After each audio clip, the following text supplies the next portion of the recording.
Komisi Pemberantasan Korupsi KPK terus menyidik keberadaan buronan kasus korupsi Harun Masiku. Satu persatu petinggi DPP PD Perjuangan dipanggil penyidik KPK untuk diperiksa. Rabu kemarin mantan Menkumham Yasona Lauli yang juga kader PDIP diperiksa KPK. Usai menjalani pemeriksaan selama kurang lebih 7 jam, Yasona Lauli menyampaikan dirinya diperiksa KPK terkait dengan kasus Harun Masiku. Sebagai mantan Menkumham, Yasona sempat ditanya oleh penyidik terkait dengan perlintasan Harun Masiku yang masih berstatus DPO. Saya sebagai menteri, saya menyerahkan tentang perlintasan Harun Masiku. Itu saja. Paling kan itu nggak ada yang profesional, penyidik sangat profesional, ya menanyakan sesuai dengan posisi saya sebagai ketua DPP, ya. Kemudian posisi saya sebagai Menteri Hukum dan HAM mengenai perlintasan Harun Masiku. Itu saja. Ya. Masuk tanggal 6, keluar tanggal 7. Dan baru belakangan keluar pencekalan. Sementara itu PLT Dirjen Imigrasi Safar Muhammad Goda menyatakan pencekalan terhadap Harun Masiku sudah berakhir sejak 13 Januari 2021. Ini artinya Harun Masiku tidak dicegah untuk bepergian ke luar negeri sampai ada permintaan baru dari pihak KPK. 11 Januari, 13 Januari 2021. Kita melakukan pemantauan, tetap melakukan pemantauan dan koordinasi apabila ada informasi tersebut. Namun kewenangan tersebut adalah kewenangan daripada instansi pemohon yang menangani kasus tersebut. Terakhir komunikasi berdasarkan surat dari kita mempertanyakan kembali status daripada pencegahan Harun Masiku dengan surat pada tanggal 11 Desember 2024. Hanya tidak dicegah. Berarti orang ini tidak dicegah untuk bepergian ke luar negeri. Sementara itu, juru bicara KPK Tessa Mahardika dalam keterangan resminya kepada Kompas TV menyebut tidak diperpanjang dan tidak berbatas waktu. DPO itu di dalam negeri, red notice untuk penegak hukum internasional atau Interpol. Tinggal diamankan atau diserahkan kepada aparat penegak hukum bila ditemukan. Sebelumnya KPK juga sudah memeriksa Sekjen PDI Perjuangan Hasto Kristianto dalam kasus ini. Bahkan Ketua Umum Megawati Soekarno Putri sempat mengancam akan datangi KPK jika Hasto ditangkap. Bertahun-tahun Harun Masiku buron dan tidak ada kejelasan tentang dia. Mampukah aparat penegak hukum memburu dan menangkap Harun Masiku? Tim Liputan Kompas TV.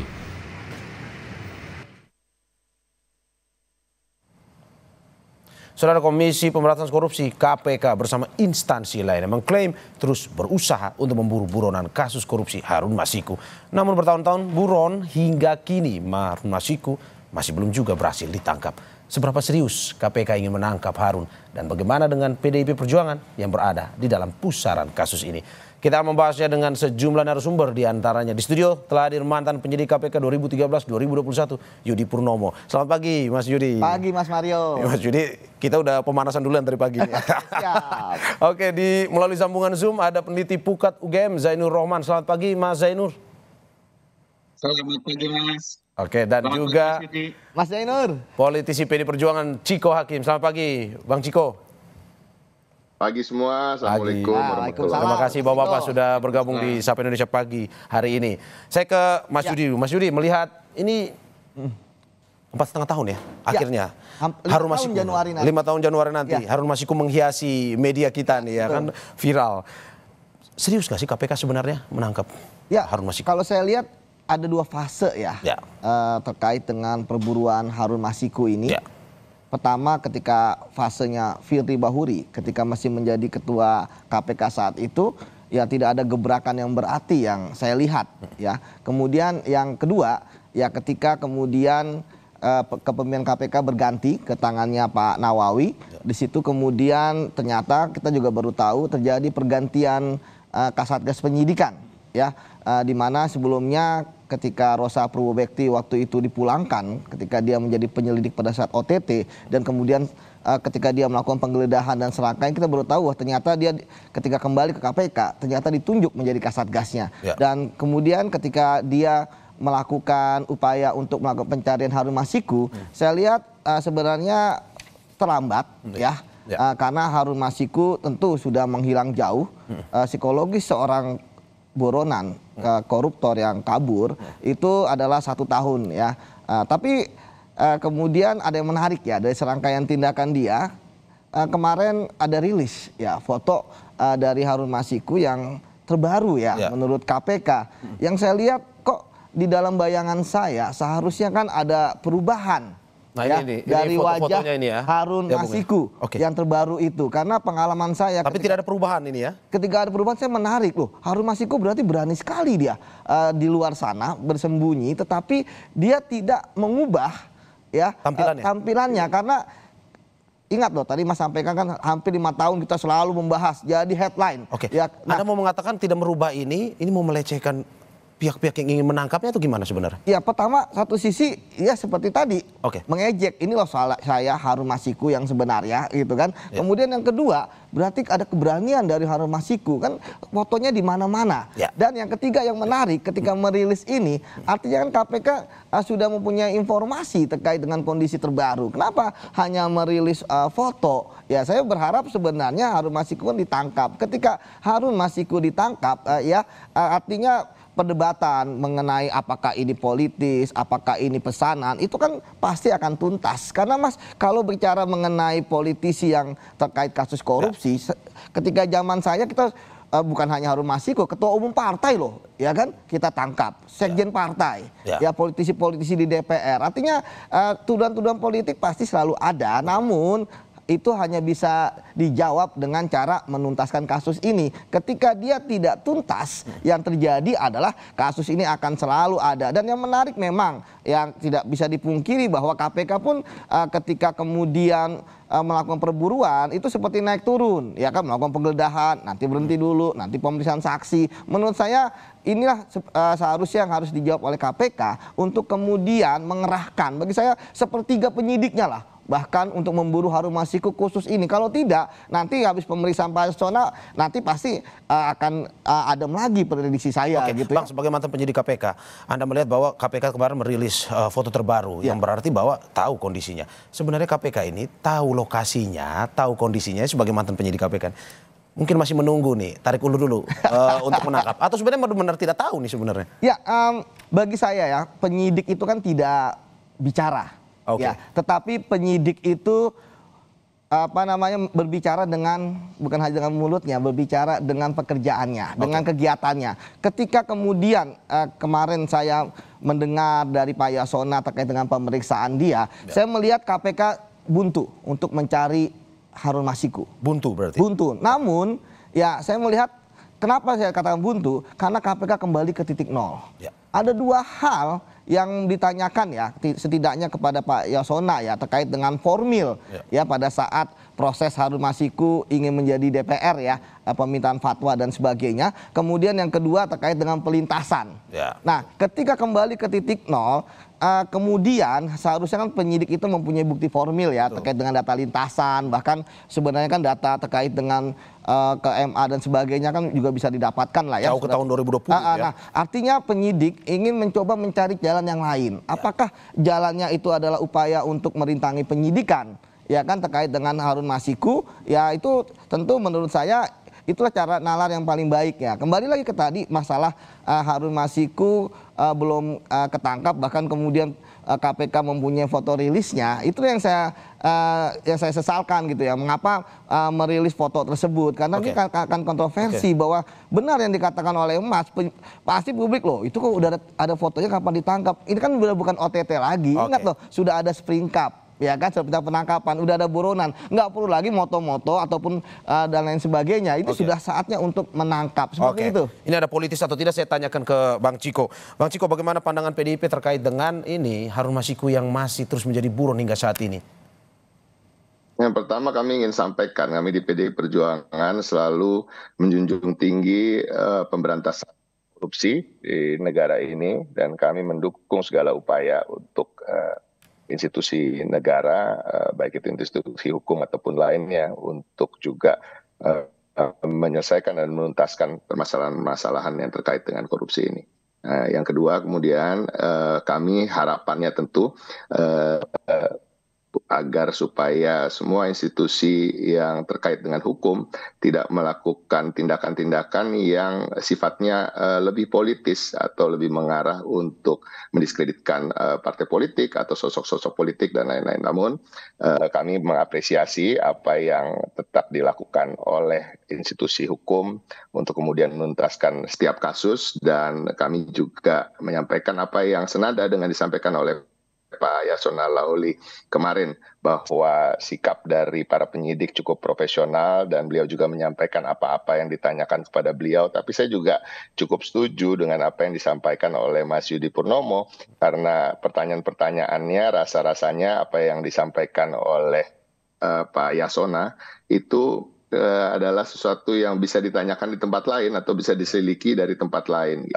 Nah, terkait dengan permintaan fatwa tadi bisa ke Mahkamah Agung, terkait dengan pelintasan itu juga bisa mengecek rekor ataupun data, dan termasuk data dari internal. Kan tadi juga disampaikan permintaan untuk mencekal atau mencegah tangkal siapapun itu, buronan atau orang-orang yang terlibat pada kasus korupsi, itu adalah wewenang dari KPK yang seharusnya memintakan untuk dilakukan pencekalan. Jadi tapi tetap kami berusaha untuk berpikir positif, namun tentu dengan kewaspadaan dan juga mengingatkan agar institusi hukum di negeri ini tidak terseret-seret dalam pertikaian politik yang sedang terjadi di antara insan-insan politik maupun institusi-institusi politik. Oke, Bang Ciko, PDIP kecewakan dalam arti bahwa ini serius atau tidak nih sebenarnya menangkap Harun Masiku? Karena kemarin sempat dikatakan bahwa Harun Masiku kok lebih populer dibandingkan buronan KPK Kirana Kotama alias Timing yang sejak 2017 dicari ini. Ya, itu sudah berkali-kali kita sampaikan, dan saya rasa juga masyarakat juga bisa menilai, ya kan, apakah ini betul-betul ada upaya untuk menuntaskan kasus atau ingin memperpanjang atau buying time sehingga terus menggaungkan bahwa ada kasus korupsi yang melibatkan kader PDI Perjuangan. Dan ini wajar bila kami ada kecurigaan terhadap hal tersebut. Namun tentu setiap kali saya diundang atau terkait dengan membicarakan kasus ini di setiap stasiun televisi, sesungguhnya kan saya rasa Mas Zainur dan Bang Yudi juga sepakat yang diundang itu salah satunya harusnya dari Komisi Pemberantasan Korupsi, karena akhirnya kita di sini semua akhirnya hanya menerka-nerka gitu apa yang dipikirkan oleh KPK, sehingga sampai hari ini juga belum bisa menemukan Harun Masiku. Oke, saya ke Mas Zainur Rohman. Mas, ini melihat viral terus nih Harun Masiku 4,5 tahun, 5 tahun di bulan Januari, bulan depan. Ini bagaimana melihatnya? Apakah memang betul KPK mengerahkan seluruh tenaganya untuk menangkap Harun Masiku, atau sebenarnya ada tarik ulur, tarik menarik, seriusan atau tidak sebenarnya? Ya, ini kalau justice delayed, justice denied ya. Kalau keadilan itu tertunda-tunda, keadilannya menjadi tertolak. Kepastian hukumnya menjadi sangat rendah dan bisa berdampak kemana-mana, timbul dugaan-dugaan, prasangka-prasangka yang tidak perlu. Juga menurut saya bisa merugikan banyak pihak, merugikan nama baik KPK, orang-orang yang bekerja di KPK, bisa merugikan partai politik, rekan-rekan Pak Ciko, bisa merugikan masyarakat juga. Yang kita harapkan KPK segeralah untuk tangkap agar ada kepastian hukum soal siapa saja nanti yang harus bertanggung jawab secara hukum, yaitu sesuai dengan kadar perbuatan masing-masing, begitu ya. Nah, kalau tadi pertanyaannya apakah KPK mengeluarkan segala daya dan upaya untuk melakukan penangkapan, ya jelas tidak. Mengapa? Karena KPK itu punya track record panjang di dalam melakukan penangkapan. Zaman Mas Yudi, zaman sebelumnya itu misalnya dulu mengejar Nazarudin, lari ke Singapura, loncat ke Kolombia, Amerika Selatan tuh, bayangkan, negara yang cukup seram gitu ya. Tetapi ternyata juga bisa dilakukan penangkapan. Atau ketika misalnya terkait dengan sosok politisi atau eks pejabat tinggi keluarganya, misalnya Nunun Nurbaiti gitu ya. Nunun Nurbaiti ini lari ke negara di ASEAN, itu juga bisa dipulangkan dan bisa diproses secara hukum dengan profesional. Artinya secara portofolio KPK punya rekam jejak yang baik di dalam memulangkan buron-buron yang kabur ke luar negeri. Meskipun belum semuanya ditangkap ya, sampai sekarang misalnya Paulus Thanos terkait dengan iktp maupun ada banyak tersangka-tersangka lain yang masih di luar negeri memang masih ada. Tetapi biasanya itu terkait dengan perjanjian timbal balik yang masih problematik antara Indonesia dengan negara tempat bersembunyi. Nah, khusus untuk Harun Masiku ini saya lihat memang dari awal ini ada aspek-aspek non-hukum yang berpengaruh terhadap jalannya perkara ini. Oke, Mas Saya Zainur, melihat Anda mau sebenarnya bilang ada bahwa dua perkara yang potensial. Oke, Mas Zainur, Anda mau bilang bahwa ini sengaja tidak dioptimalkan penangkapan Harun Masiku oleh KPK karena ada alasan khusus. Begitu maksud Anda? Kemudian kita curiganya begitu dari awal begitu ya. Meskipun kan kalau saya bukan pengamat politik ya, kalau dilihat dari konteks politiknya kan berbeda ya antara pra 2024 dengan pasca pemilu begitu ya. Tapi saya ingin mengatakan bahwa perkara ini punya konteks dua hal. Yang pertama adalah dugaan pidana korupsi dalam bentuk suap. Ini publik juga kadang-kadang salah paham ya, dikira suap ini kan tidak merugikan keuangan negara, ini kan tidak mencuri uang gitu ya. Suap itu tidak pidana yang sangat merusak, dia multiplier effect dan itu harus diberantas gitu ya. Itu merupakan tidak pidana sehingga harus ada penegakan yang keras. Yang kedua, saya pernah baca banyak informasi termasuk pernah juga diangkat oleh sebuah media majalah yang sangat dipercaya oleh publik begitu ya. Ada indikasi terjadinya obstruction of justice di dalam melakukan pengejaran terhadap Harun Masiku ini, yaitu upaya menghalang-halangi penyidikan. Dan ini sampai sekarang juga tidak diungkap oleh KPK. Harun Masiku ini benarkah lari sendiri atau Harun Masiku mendapatkan bantuan dalam bentuk apapun gitu ya dari orang-orang lain? Itu tugas dari penyidik untuk melakukan pendalaman investigasi sehingga dua perkara, yaitu perkara korupsi asalnya yaitu tindak pidana suap dan yang kedua adalah dugaan tindak pidana penghalang-halangan terhadap upaya penyidikan, ini harus diproses secara jelas, secara tuntas. Nah ini yang sebenarnya ditunggu oleh publik dan kita sudah sangat lelah ya, hampir 5 tahun mendengar drama dari KPK seperti ini dan kemudian akhirnya publik mengalami penurunan kepercayaan kepada KPK bahkan kepada sistem penegakan hukum. Kasus yang sebenarnya sangat sederhana, profil pelakunya juga bukan profil yang sangat tinggi, tetapi kemudian seakan-akan ini menjadi kasus yang rumit begitu ya. Nah, ini menurut saya sudah waktunya lah diakhiri dan seret ke depan meja hijau biar semuanya terungkap secara utuh, tidak ada yang ditutup-tutupi, biar sistem hukum dan keadilan yang bekerja. Oke, saya ke Mas Yudi. Mas Yudi, ini katanya non teknis, non hukumnya ini lebih besar juga di dalam proses penangkapan oleh KPK. Memang begitukah sebenarnya di KPK itu gimana? Ya sebenarnya sih yang terjadi bagi saya ini memang suatu keanehan ya, suatu anomali ya, bahwa keseriusan untuk mengejar terjadi ketika akhir ini. Kita tahu bahkan ketika ternyata Pak Wahyu Setiawan bebas bersyarat ya, sudah bebas gitu ya. Padahal dia adalah penerima suap yang hukumannya lebih besar, ya ancamannya bahkan lebih tinggi dari yang memberikan.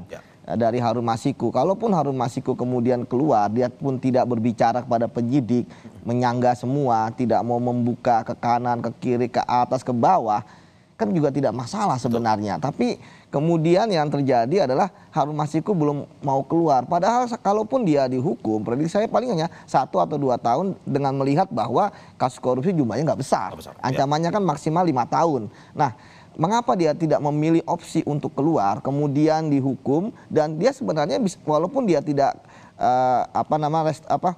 tidak kooperatif dengan penyidik ya, tidak mendapatkan justice kolaborator kan tidak masalah, sekarang bisa mendapatkan remisi. Andai kan dia dihukum 1,5 tahun ya 9 bulan 10 bulan sudah bebas lah. Nah ini kan yang menarik, kenapa dia belum mau keluar, kenapa dia tidak mau kembali ke kehidupan yang normal, atau jangan-jangan selama dia bersembunyi ini sebenarnya dia nggak bersembunyi, dia memang ternyata hidupnya adalah normal. Selama dia bersembunyi sebenarnya nggak bersembunyi, ini maksudnya gimana nih Bang? Iya ternyata kan dia tadi saya katakan wajahnya masih sama, ya kan?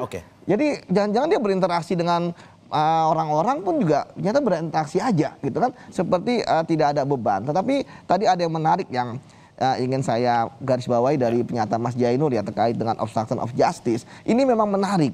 Obstruction of justice kebanyakan kan terjadi ketika pelakunya sudah tertangkap, kemudian bisa diketahui siapa yang selama ini menyembunyikan dia, siapa yang selama ini menghalangi penyidikan, siapa yang selama ini membiayai. Nah, ketika misalnya KPK memulai upaya untuk obstruction of justice, menurut saya ini sangat menarik karena memang pelakunya belum tertangkap ya, namun upaya menghalangi penyidikannya sudah dinaikkan gitu kan. Nah ini menurut saya, tapi saya pikir apapun caranya, dan tadi Mas Cijo pun juga mengatakan bahwa ya siapapun yang dipanggil ke KPK ya tentu dihormati ya, dan saya pun merasa bahwa ya ketika misalnya penyidik kemudian melakukan pemanggilan, saya pikir emang itu ada keperluan oleh penyidik ya. Ada yang ingin tanyakan. Ketika permasalahannya bisa ditanyakan ke yang lain dan lain sebagainya, ya saya pikir ya memang ya penyidik mungkin memerlukan yang levelnya tinggi, tapi ya tentu kan ada surat pemanggilan, dan surat pemanggilan di KPK saya pikir juga nggak sembarangan. Pasti penyidik ketika akan memanggil seseorang itu akan diuji.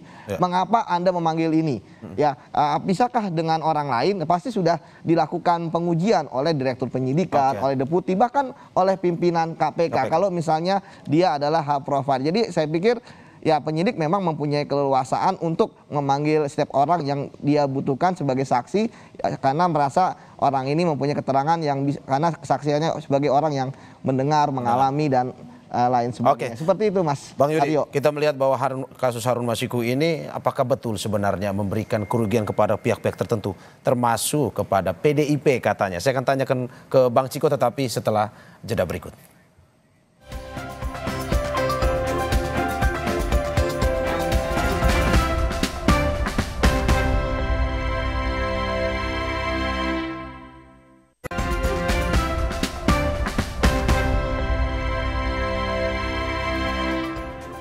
Terima kasih saudara karena masih di Indonesia Pagi bersama saya, Mario Sarong.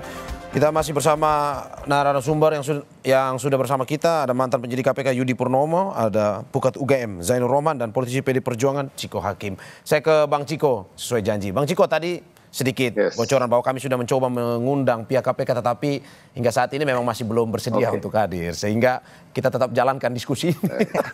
Oke Bang, kalau melihat dari kasus sampai saat ini, di era digital sampai saat ini, tadi Mas Zainur sudah mengatakan bahwa KPK punya track record sebenarnya untuk menangkap, dan punya track record yang bagus, histori yang bagus dalam menangkap para buron ini. Dari PDIP sendiri melihat bahwa di era digital ini seharusnya bisa lebih cepat nggak? Dan sebenarnya ini mungkin saja, apakah mungkin merugikan PDIP ditarik ulur seperti ini? Ya, exposure dari kasus ini di media maupun massa maupun media elektronik atau sosial media ini kan yang paling dirugikan jujur aja adalah PDI Perjuangan. Tidak tuntasnya kasus ini tentu menyeret terus nama kita, nama partai kami yang kemudian dianggap melibatkan bukan hanya Harun Masiku sebagai caleg waktu itu, tapi juga beberapa petinggi lain, dan ini terus-menerus diulang-ulang dalam beberapa tahun terakhir. Dia timbul tenggelam, dan kemudian kita lihat kadang-kadang sejalan dengan situasi politik yang sedang terjadi. Jadi agak sulit untuk kita tidak menaruh curiga bahwa ada unsur politis terkait dengan kadang-kadang dikasih kaca pembesarnya kasus ini, kemudian hilang lagi, kemudian timbul lagi, dan pemanggilan yang sesekali bergantian antara kader-kader kami, dan ini sangat merugikan kami. Jadi kami seperti saya sampaikan di awal mendukung penuh upaya-upaya KPK untuk menuntaskan kasus ini dengan cara apapun itu. Nah, tadi juga kita membahas soal foto misalnya. Nah, ini kan kadang-kadang ya sulit untuk tidak menaruh curiga, karena memang akhir-akhir ini ada stigma buruk masyarakat tempelkan pada institusi-institusi penegak hukum, karena terjadi beberapa kasus yang kontroversial dan viral, yang kemudian bukan hanya soal KPK saja, tapi juga kepolisian, yang kemudian masyarakat juga tingkat kepercayaannya menurun. Nah, kita bicara soal foto tadi, misalnya tadi juga disinggung oleh Mas Yudi, tentunya sebagai seorang mantan penyidik sangat paham terkait dengan psikologis seorang buronan, ya, kemudian kok fotonya sama antara 5 tahun lalu dengan sekarang, tidak mengubah penampilan atau tidak berubah sama sekali penampilannya. Nah, jangan-jangan kan pertanyaannya adalah bukan bermaksud menuduh, tapi rasa-rasanya agak sulit untuk tidak bertanya apakah itu jangan-jangan foto lama dibilang foto baru, ya kan, biar ada berita aja seakan-akan memang KPK betul-betul bekerja dan betul-betul mencari tahu dan lain-lain. Juga terkait dengan bagaimana kasus ini ke depannya, kami harapannya tetap sama, bahwa segera untuk dituntaskan, karena pihak yang betul-betul dirugikan adalah PDI Perjuangan gitu. Dan beberapa kali kan selalu dipasang foto dari yang bersangkutan dengan mengenakan jaket dari PDI Perjuangan. Nah, kalau kita mau jujur kan, kenapa nggak sekalian aja ditanya dulu sekolahnya di mana? Kan paling lama dia mendapat pendidikan di situ seharusnya. Yang dia cukup ikut disalahkan atau jangan kalau mau ekstrim sekalipun siapa orang tuanya ya kan? Kok bisa mendidik anaknya seperti itu? Nah, kan lucu ya. Jadi semua seakan-akan dikaitkan dengan partai kami dan harapan kami segera dituntaskan apapun caranya oleh Komisi Pemberantasan Korupsi sehingga kita bisa move on dan bisa mencoba menangkap buronan-buronan lain yang kasus korupsinya lebih besar yang selama ini juga seharusnya mendapat porsi pemberitaan yang sama. Oke, Bang, apakah memang karena kecurigaan ini bahwa ini sebenarnya ini kok ke PDIP sekali tujuannya atau targetnya ini? Apakah pada akhirnya Ketua Umum Anda, Ibu Megawati Soekarno Putri pada akhirnya memberikan ini pernah mengatakan jika Hasto ditangkap saya akan ikut bersama. Nah, apakah memang karena ini atau gimana? Ya, kalau pernyataan Ibu itu dan pernyataan kader-kader terkait dengan itu tentunya satu berangkat dari keyakinan kami bahwa Pak Hasto Kristianto, Sekjen PDI Perjuangan tidak terlibat dalam kasus ini dan tidak seperti yang disangkakan atau dibicarakan di media massa atau di tengah-tengah masyarakat dan dilempar isu-isu terkait keterlibatan beliau. Jadi itu satu. Yang kedua tentu kami juga ingin mengingatkan dan cara-caranya Ibu kan mungkin dengan kita cara komunikasinya berbeda, tapi pada prinsipnya adalah untuk mengingatkan bahwa KPK untuk bertindak secara profesional dan tidak terseret-seret dalam arus politik terkait dengan pertimbangan untuk menyelesaikan sebuah kasus. Oke, saya ke Mas Zainur. Mas Zainur melihat bahwa ini ada pihak yang merasa dirugikan juga, ini partai PDI Perjuangan.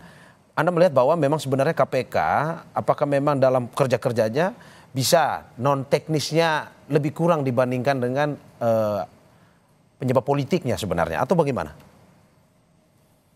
Ya, ini memang pembahasan soal independensi KPK ya. Kami selalu katakan bahwa KPK mengalami degradasi independensi yang sangat drastis pasca revisi Undang-Undang KPK dalam Undang-Undang 19 2019. Pegawainya menjadi ASN dan seterusnya. Yang kedua, ketika KPK itu didominasi oleh unsur penegak hukum lain. Ya, kita tahu banget bahwa KPK itu misalnya ada lebih dari 100 polisi, kemudian sekian juga jumlah jaksa atau pegawai negeri yang diperbantukan. Artinya KPK sebagai sebuah lembaga negara yang bersifat independen harusnya itu ternyata tidak benar-benar bisa independen karena justru diisi oleh unsur-unsur eksternal. Yang kedua, ketika KPK di bawah masa kepemimpinan Firly Bahuri itu melakukan banyak sekali tindakan-tindakan yang tidak mencerminkan independensi. Misalnya pemberitaan soal didesakkannya sebuah perkara yang ternyata sebenarnya belum mencukupi alat bukti, tetapi Firly Bahuri menurut informasi yang kita baca begitu ya, itu menginginkan agar itu bisa segera menjadi perkara dan itu kemudian ditolak oleh Deputi Penindakan dan Direktur Penyidikan sendiri. Artinya ini kan kemudian menimbulkan tanda tanya publik. Ada apa di KPK ini? Apakah KPK ternyata bisa di-remote dari luar? Tentu ini sangat berbahaya. Oleh karena itu, di luar kasus Harun Masikunya, kami selalu tekankan agar dikembalikannya independensi KPK dengan cara melakukan revisi kembali Undang-Undang Nomor 19 Tahun 2019 kembali seperti dulu, bahkan harusnya diperkuat agar KPK bisa memenuhi prinsip-prinsip independensi sebagaimana diatur misalnya di dalam Jakarta Principle. KPK sebagai anti corruption agencies itu punya standar-standar di mana harusnya KPK itu misalnya tidak di bawah pemerintah, tidak diisi oleh PNS, tidak diisi oleh penegak hukum lain. KPK punya kemandirian di dalam melaksanakan kewenangannya, di dalam anggarannya, di dalam sumber dayanya, dan seterusnya gitu. Itu idealnya begitu. Tetapi kan kemudian selama 5 tahun terakhir kita tahu bahwa KPK sangat diduga gitu ya, dapat di-remote dari luar. Akibatnya kemudian dugaan-dugaan prasangka-prasangka publik itu bisa liar kemana-mana dan tidak terelakkan misalnya ketika termasuk KPK menangani perkara ini begitu ya. Oleh karena itu untuk menghindari itu semua, inilah pentingnya memiliki sebuah lembaga negara pemberantas korupsi yang bersifat independen. Kalau independen, semua pihak yang terkena KPK tidak akan menuduh, tidak akan curiga, tidak akan berprasangka begitu ya. Dan unsur-unsur independensi itu ada di dalam Jakarta Prinsipal, Mas. Itu yang seharusnya dilakukan oleh pemerintahan baru. Agenda pertama harusnya mengembalikan independensi KPK. Oke, Mas, terkait dengan independensi KPK, Mas Zainur bilang didominasi oleh penegak hukum lain. Ini sebenarnya gimana Anda yang paling tahu karena Anda pernah berada di KPK? Apakah memang pada akhirnya tarik-menarik itu membuat pada akhirnya kinerja KPK ini tidak optimal atau bagaimana sebenarnya? Ya sebenarnya banyak sisi yang bisa dilihat ya. Ketika misalnya kami penyidik itu ada yang berasal dari kepolisian, ada yang kami penyidik internal gitu ya. Kemudian dalam beberapa kasus ada jaksa yang kemudian masuk dalam surat perintah penyidikan. Bagi saya sebenarnya ini adalah penyeimbang untuk situasi saat ini. Karena semuanya tentu akan saling cross check, check and balances. Mengapa? Karena misalnya ketika misalnya ada suatu pesanan, pasti yang lain akan memprotes ya. Yang lain akan kemudian meng-cancel ataupun kemudian juga menolak seperti itu. Karena yang lain ini siapa misalnya? Ya misalnya kalau bisa ada perintah kepada seseorang gitu kan dari latar belakangnya apapun ya, kemudian untuk menaikkan kasus, yang lain pasti nggak mau. Karena berarti itu terjadi baru tidak satu suara langsung. Ya enggak, maksudnya kalau misalnya terjadi yang seperti itu, tapi ini kan tidak. Pasti semua saling mengawasi.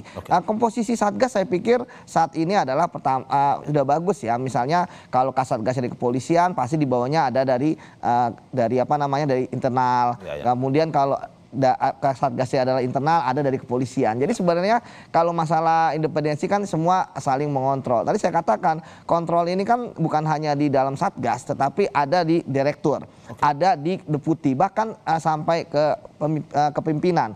Jadi kemudian ketika misalnya ada hal-hal yang tadi Mas Jeremy sampaikan, ada perintah misalnya dari pimpinan yang tidak benar pun pasti akan dilawan, termasuk menaikkan kasus yang dia tidak ada buktinya, kemudian naik-naikkan pasti tidak akan direken atau tidak akan, bahkan kita waktu itu melihat dulu ada direktur penyelidikan dipulangkan ya kan, seperti sampai ramai ya kan, pasti akan ada perlawanan. Nah termasuk juga dari bawah dari penyidik misalnya, kalaupun dia mengada-ngada terhadap suatu kasus pasti akan ditolak oleh pimpinan. Karena kalau di KPK Mas, ujung dari semua penyidikan itu pasti di pimpinan ya. Apakah ini akan seperti apa dan sebagainya. Jadi bohong ketika misalnya dikatakan ini adalah liar dan sebagainya. Enggak, semua pasti bersatu padu. Misalnya ketika KPK memanggil kemarin Pak Yasona, kemarin Pak Sekjen ya, Pak Hasto, itu kan pasti pimpinan juga sudah tahu gitu kan. Jadi menurut saya KPK berarti satu suara dalam hal ini saat ini ya kan. Artinya bahwa ke depannya ya kalau misalnya ini dipertahankan tentu ini akan bagus untuk bisa menangkap Harun Masiku. Tapi kan kemudian pimpinan kali ini kan akan berakhir. Tanggal 20 nanti mereka setijab karena pimpinan yang baru kan sudah dilantik. Kalau misalnya ke depannya saya yakin dengan kondisi yang saat ini buntu ya terkait dengan pencarian Harun Masiku akan bisa ketangkap kalau menurut saya karena 3 hal. Pertama, kalau memang Harun Masiku ingin menyerahkan diri sendiri, jadi dia keluar sendiri, atau kemudian sukarelaan itu ya, sukarela gitu ya. Kemudian yang kedua, ada informan ya yang memberitahukan kepada KPK bahwa dia tahu di mana posisi keberadaan dari Harun Masiku. Karena kan saat ini kan penyidik buta atas apa yang terjadi di luar sana sampai ada orang yang menginformasikan. Ya sebetulnya. Dan yang terakhir, jika memang ada orang yang diduga menyembunyikan Harun Masiku, karena saya sampaikan lagi biaya Harun Masiku untuk kabur selama 5 tahun ini kan tentu lebih mahal ya daripada biaya dia untuk menyuap terhadap Wahyu Setiawan ya. Artinya kalau misalnya dikeluarkan oleh orang-orang yang menyembunyikan ini ya tentu Harun Masiku akan ketangkap. Tapi kalau misalnya nggak ketangkap, saya setuju dengan Mas Cico, pasti akan selalu ini akan diangkat-angkat. Apalagi kan pimpinan kali ini kan 5 tahun ya. Jadi kalau 5 tahun ke depan ya tidak ditangkap juga Harun Masiku, saya nggak kebayang. Tapi kan Anda bilang tadi kalau misalkan meskipun sukarelawan Harun Masiku menyerahkan diri, kalau pimpinannya tidak punya keinginan untuk atau ada tarik menarik dengan unsur politis, ya Harun Masiku tidak akan bisa tertangkap. Ya kalau misalnya menangkap, ya saya pikir kan bisa saja gitu kan, karena memang sudah disampaikan kepada informasinya itu tidak bisa untuk tidak ditangkap. Karena kalaupun kemudian disembunyikan akhirnya wah jangan ditangkap lah, nanti aja. Saya pikir nggak akan. Nah, KPK kan saya pikir tadi saya katakan justru saat ini kondisi KPK yang dari berbagai macam unsur, ya dari ASN, dari kejaksaan, dari kepolisian, itu kan tentu punya integritas gitu kan masing-masing dan saling mengontrol, sehingga kemudian tentu ketika ada yang main-main di KPK itu tentu mereka akan laporkan seperti itu. Dan saya pikir sampai saat ini orang-orang di KPK masih percaya, karena dulu saya ketua wadah pegawai KPK, ya teman-teman di KPK itu masih ada lah yang berintegritas dan berani gitu kan, ketika misalnya pimpinan menyampaikan pesan atau memberikan arahan yang salah seperti itu, Mas. Oke. Sebelum saya ke Mas Ciko, saya mau minta pendapat Anda terkait dengan pimpinan KPK yang baru. Punya harapan atau tidak sebenarnya? Ya, kalau menurut saya kan saya rata-rata air saja ya. Karena ini kan seperti dejavu, seperti ketika Pak Firly ya. Cuma kan sekarang sosoknya kan Pak Setio saya kenal baik ya. Artinya beliau cukup berintegritas dan beliau juga menjadi atasan saya gitu ya. Namun kalau untuk penegakan hukum ya, dengan komposisi saat ini saya pikir kita lihat pertama kan dari kepolisian, kemudian dari kejaksaan setidaknya ada 2 ya, satu kan sudah pensiun dan mungkin mewakili KPK lah, Pak Tanak gitu kan. Kemudian juga ada dari BPK ya kan, yang dulu di BPK, kemudian dari hakim ya, dari Mahkamah Agung ya, dari peradilan. Artinya bahwa sebenarnya kan unsur ini adalah penindakan. Ya. Nah, ketika unsurnya semua adalah penindakan dan tidak ada unsur masyarakat, padahal sebenarnya harusnya ada unsur masyarakat, tapi ya sudahlah. Artinya harusnya KPK ngegas loh. Jangan sampai nanti bahwa ketika semuanya isinya adalah penindakan, yang terjadi malah KPK fokusnya malah ke pencegahan. Ini kan lucu gitu kan. Dan saya pikir saya masih saat ini ya harapan tetap ada ya, tapi bagi saya sih rata-rata air aja, bahwa ketika nanti ada korupsi tangkap ya pasti ada, tapi jumlahnya, profilnya tentu jangan mengharapkan sesuai dengan ekspektasi. Jangan terlalu berharap lebih ya. Iya, betul. Oke. Saya ke Mas Ciko. Mas Ciko melihat pimpinan KPK yang baru, ada harapan terutama untuk penangkapan Harun Masiku ini biar PDIP tidak dianggap diganggu-ganggu lagi katanya. Secara umum kami sebagai partai PDI Perjuangan itu selalu menaruh harapan besar pada KPK. Terlebih karena itu juga adalah salah satu legacy dari peninggalan Ibu Megawati Soekarno Putri di tahun 2002 ketika beliau menjabat sebagai Presiden Republik Indonesia. Tentunya masyarakat dan semua orang masih ingat bahwa disitulah kemudian KPK dibentuk melalui Undang-Undang KPK. Dan harapan kami tetap tadi tidak pernah berubah, bahwa penegakan hukum, pemberantasan korupsi harus menjadi ujung tombak dari juga pembangunan di Indonesia ini, karena tanpa itu semua negara kita tidak akan pernah mencapai potensi yang betul-betul kita bisa capai. Nah, pada prinsipnya terkait dengan khusus kasus Harun Masiku ini tentu kami tidak akan bosan untuk mengulang-ulang mengatakan bahwa penuntasan dari kasus ini adalah suatu keharusan, sehingga juga masyarakat bisa melihat bagaimana selama ini apa yang disangkakan pada kader-kader yang lain di PDI Perjuangan itu adalah suatu hal yang salah dan bisa dibuktikan nanti apabila betul-betul bisa dituntaskan kasus ini. Dan harapan kami tentu untuk pimpinan KPK ke depan bukan hanya terkait hanya dengan Harun Masiku, tapi juga kasus-kasus lain. Kemudian agar bisa dituntaskan, karena kami tahu banyak sekali kasus tadi yang disampaikan juga oleh Bang Yudi dan Mas Zainur. Apabila independensi KPK betul-betul tidak lagi dipertanyakan, itu semua kasus itu seharusnya bisa dapat diselesaikan dengan baik dan justru akan mengangkat citra dan nama baik dari KPK itu sendiri. Oke, ke Mas Zainur, harapan dari pimpinan KPK yang baru ini, terutama di kasus Harun Masiku, apakah akan lebih optimal Anda melihatnya? Closing statement Anda. Ya, saya harap tidak mengulangi kesalahan pimpinan KPK periode yang sekarang ini ya gitu ya. Segera tangkap Harun Masiku, dan mohon maaf mungkin saya berbeda dengan teman-teman. Saya tidak punya harapan terlalu tinggi. Mengapa? Bagi saya yang pertama kali harus diubah adalah undang-undangnya untuk mengembalikan independensinya. Kalau masih dengan undang-undang yang sekarang, masih dengan konfigurasi pimpinan yang seperti sekarang, saya tidak punya harapan terlalu tinggi bahwa mereka akan bisa independen, mereka akan bisa profesional, mereka akan bisa menjaga kode etik secara ketat. Jadi biar nanti waktu yang akan membuktikan, semoga dugaan-dugaan saya ini salah, dan saya harap mereka bisa membuktikan diri bahwa mereka memang independen, mereka bisa profesional dan bisa punya prestasi yang baik di dalam melakukan kerja-kerja pemberantasan korupsi, baik itu dalam bidang penindakan maupun dalam bidang pencegahan. Ujian pertamanya bagi saya ya Harun Masiku gitu ya. Kalau Pak Setio bisa misalnya 100 hari pertama gitu ya, target adalah tangkap Harun Masiku. Kalau itu bisa dilakukan, mungkin kepercayaan publik pelan-pelan akan kembali naik. Ya, oke. 100 hari pertama ya tugas menangkap Harun Masiku. Terima kasih Bapak-Bapak atas apa yang telah disampaikan dalam dialog pagi ini. Terima kasih mantan penyidik KPK Yudi Purnomo atas waktunya. Terima kasih juga peneliti Pukat UGM Mas Zainur Rohman. Terima kasih juga politisi PD Perjuangan Ciko Hakim. Terima kasih Bapak-Bapak, sehat selalu.